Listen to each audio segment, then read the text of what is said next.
Welcome to our channel. నేను యజ్ఞమూర్తి. ఇక నుంచి మనం ప్రతి వారం వీకెండ్ ట్రేడ్ టాక్ అనే ఒక శీర్షికతోటి మీ ముందుకు వస్తాను నేను. ప్రతి శనివారం ఆ ముందు రోజు విడుదలైనటువంటి ఆ వారం విడుదలైనటువంటి సినిమాల పరిస్థితి ఎలా ఉంది, అలాగే దాని ముందు వారం విడుదలైనటువంటి సినిమాల బాక్స్ ఆఫీస్ కలెక్షన్ ఎలా ఉన్నాయి అనే విషయాల్ని మనం ఈ శీర్షిక ద్వారా, ఈ ఫీచర్ ద్వారా మనం చెప్పుకుందాం. ఈసారి సమ్మర్ 2024 సమ్మర్ అనేది తెలుగు సినిమాకు సంబంధించి ఆ మాటకు వస్తే భారతీయ సినిమా పరిశ్రమకే ఒక బ్యాడ్ పీరియడ్ అని చెప్పుకోవాలి. ఎందుకంటే ఒకవైపు ఐపీఎల్, మరోవైపు ఎన్నికలు, ఈ రెండు కూడా సినిమాని దారుణంగా దెబ్బతీశాయని చెప్పుకోవాలి. అందువల్లే పెద్ద సినిమాలు లేవు కూడా, భారీ బడ్జెట్ సినిమాలు ఏవి కూడా ఈ పీరియడ్లో తెలుగులో రిలీజ్ కాలేదు. ఒక్క సంక్రాంతికి వచ్చినటువంటి మహేష్ బాబు సినిమా గుంటూరు కారం తప్ప ఆ స్థాయి హీరో నటించిన సినిమా ఒక్కటి కూడా ఇప్పటిదాకా మళ్ళీ రాలేదు. ఆల్మోస్ట్ 5 నెలలు దాటిపోయిన తర్వాత, గుంటూరు కారం వచ్చినటువంటి 5 నెలలు దాటిపోయిన తర్వాత ఇప్పుడు ఒక భారీ బడ్జెట్ సినిమా ప్రభాస్ నటించినటువంటి కల్కి మన ముందుకు రాబోతోంది జూన్ 27వ తేదీ. అది అలా ఉంచితే అసలు ఇప్పుడు ప్రజెంట్ థియేటర్లో ఉన్న సినిమాలు ఎలా ఆడుతున్నాయి అనేది ఒకసారి చూద్దాం. వీకెండ్ ట్రేడ్ టాక్ ఇది మన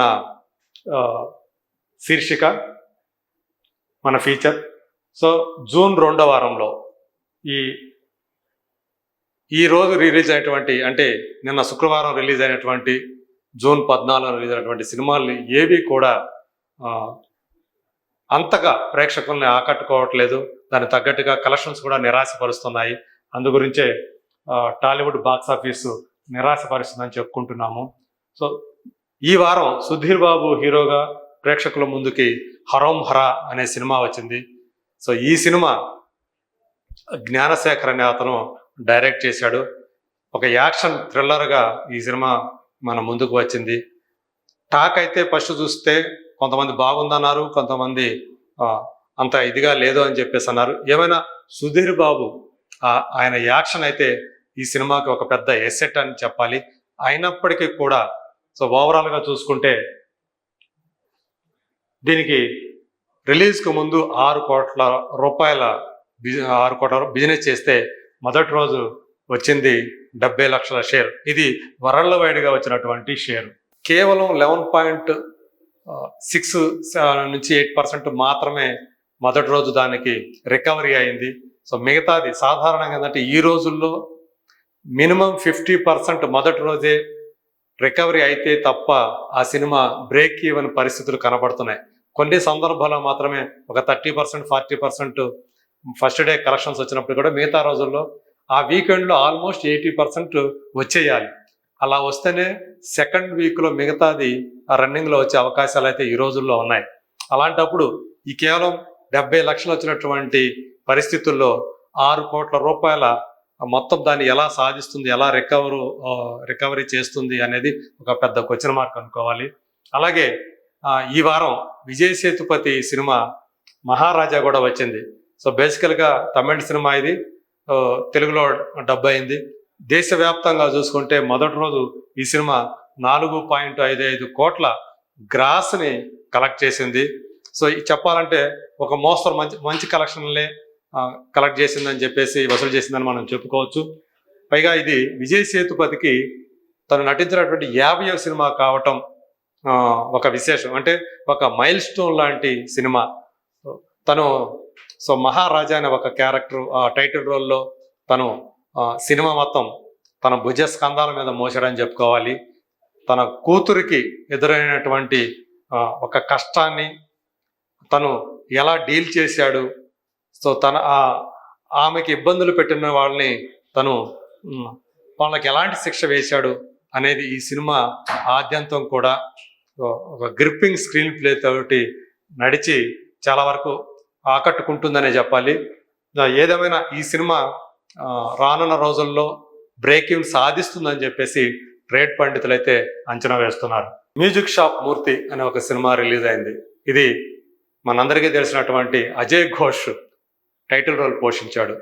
సో ఒక ఏజ్డ్ పర్సన్ తను మ్యూజిక్ అంటే విపరీతమైనటువంటి ఆసక్తి, కానీ అతను పెట్టినటువంటి ఆడియో షాప్ ఏదైతే అది సరిగా నడవలేక అప్పులు పాలైపోతే ఇంట్లో వాళ్ళందరూ కూడా, భార్య సహా ఇంట్లో వాళ్ళందరూ కూడా ఆ షాప్ మూసేయమని చెప్తే తను ఆ మ్యూజిక్ మీద ఇంట్రెస్ట్తో ఈలోపు ఒక యువతి అతనికి పరిచయం అయ్యి, సో సేమ్ ఇంట్రెస్ట్ ఉన్నటువంటి ఆమె ఎలా తనని ఒక డీజేగా అది నేర్చుకొని అతన్ని అతనిలో ఒక స్ఫూర్తి నింపి ఎలా ఒక డీజేగా అతన్ని తీర్చిదిద్దింది అనేది ఈ సినిమాలో మనం చూస్తాము.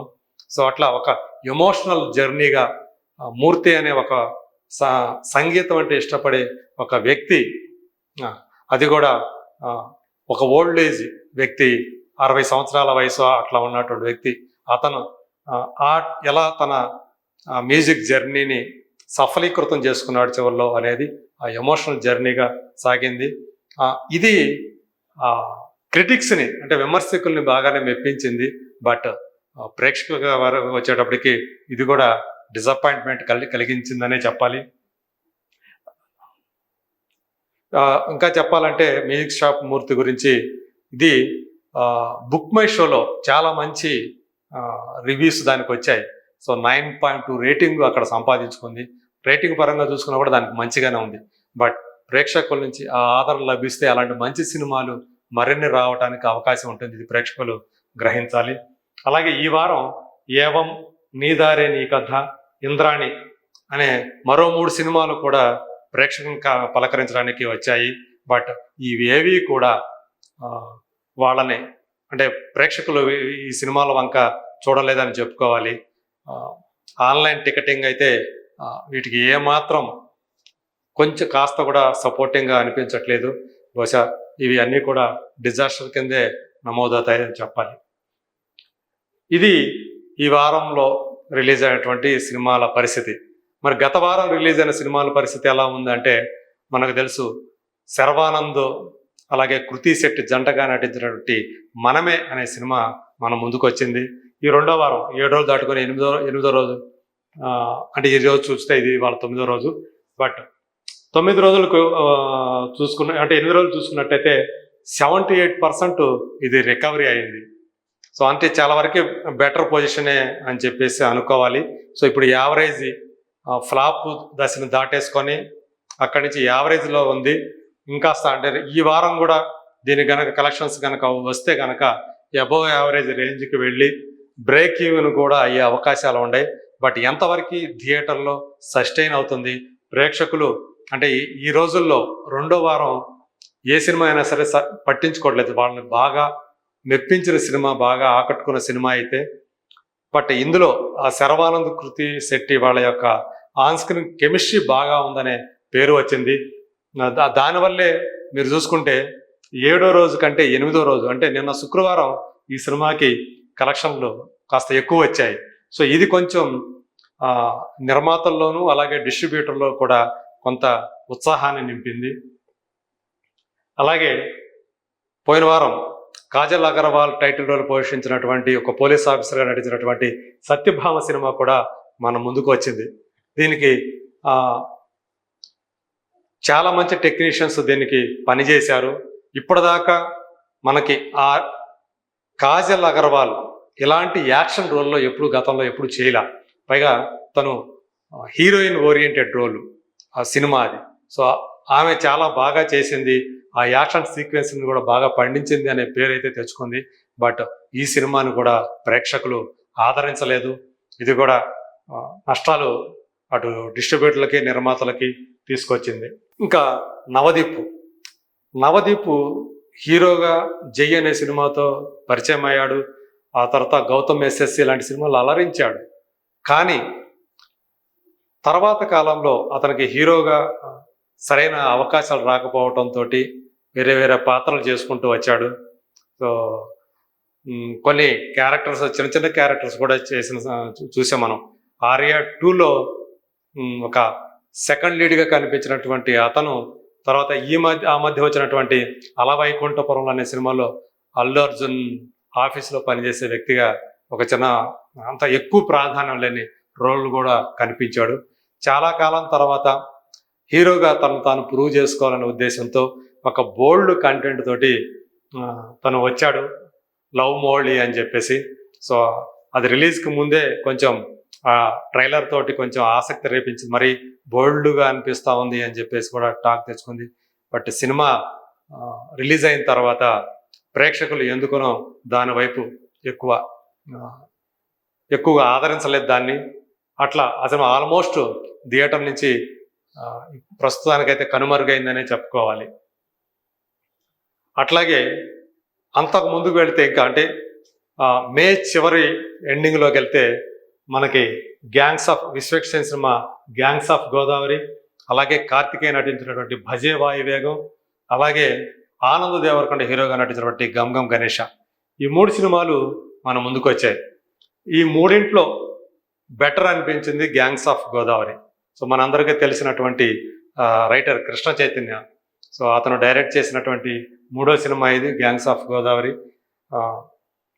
సినిమా తను చాలా బాగా తీయడానికి ప్రయత్నం చేశాడు, కానీ ఎమోషన్స్ విషయంలో అలాగే హింస విషయంలో మోతాదు మరీ రక్తపాతం అనేది సినిమాలో ఎక్కువ డామినేట్ చేయటం అనేది సినిమాకి మైనస్గా మారింది అని చెప్పేసి చెప్పుకోవచ్చు.